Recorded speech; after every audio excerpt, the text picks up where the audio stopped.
امیر اہل سنت دامت برکاتہم العالیہ نے جہاں عاشقان رسول کو قرآن و سنت سے محبت کرنے والا بنایا، وہیں عاشقان رسول کو مقدس اوراق و مقدس ناموں کو بے حرمتی سے بچانے کے لیے بھی کئی بار ترغیب دلائی۔ ربیع الاول کی آمد سے قبل ہی مختلف پرنٹنگ اداروں میں اللہ رب العزت، محمد صلی اللہ علیہ وسلم، کعبہ شریف، مدینہ شریف اور دیگر مقدس ناموں و آیتوں کو کپڑے پر پرنٹ کرنے کا سلسلہ شروع ہو جاتا ہے اور اس کو فروخت کے لیے مارکیٹ پہنچا دیا جاتا ہے۔ خریدار اپنے گھروں کی چھتوں اور دیواروں پر پرنٹ شدہ مقدس ناموں آیت کو لگانے کے لیے اسے خریدتے ہیں، لیکن وقت کے ساتھ ساتھ یہ کپڑے بوسیدہ ہو کر زمینوں اور دیگر مقامات پر گرے نظر آتے ہیں، جو بے حرمتی کے زمرے میں آتا ہے۔ امیر اہل سنت دامت برکاتہم العالیہ نے مقدس ناموں اور مقامات کی بے حرمتی پر درد دل رکھتے ہوئے سبز گنبد، حضور غوث پاک اور اعلیٰ حضرت کے گنبد کے رنگوں سے مزین مدنی پرچم کو لگانے کی ترغیب دلائی، اور الحمدللہ اب لوگوں کی کثیر تعداد مدنی پرچم ہی کو اپنے گھر اور موٹر سائیکلوں پر لگا کر محبت کا ثبوت دے رہے ہیں۔ دکانداروں کا کہنا تھا کہ مدنی پرچم کی خریداری دوسرے جھنڈوں کے مقابل زیادہ ہوتی ہے کیونکہ اس میں کوئی تصاویر وغیرہ نہیں ہے۔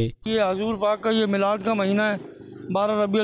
پہلے تو یہ سب کو عالم اسلام کو 12 ربیع المبارک ہو۔ جھنڈوں میں یہ ہے کہ یہ مرکز والے جھنڈے اس لیے ہوتے ہیں کہ اس میں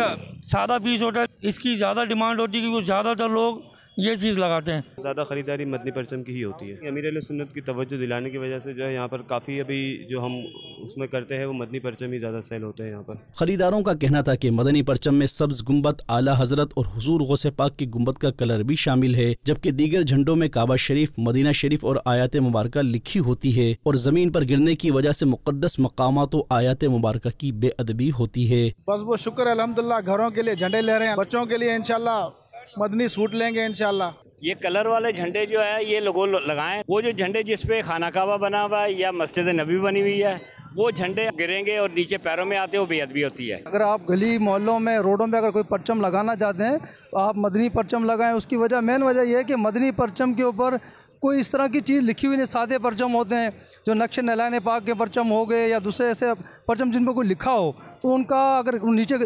گر جاتے ہیں تو بے ادبی کا اندیشہ ہے۔ مدنی چینل کے ناظرین دعوت اسلامی کے اس اقدام کو فروغ دیں تاکہ ہم آقا صلی اللہ علیہ وآلہ وسلم کی محبت و الفت کا اظہار کرنے کے ساتھ ساتھ مقدس اوراق و مقامات کی بے ادبی سے بھی بچ سکیں۔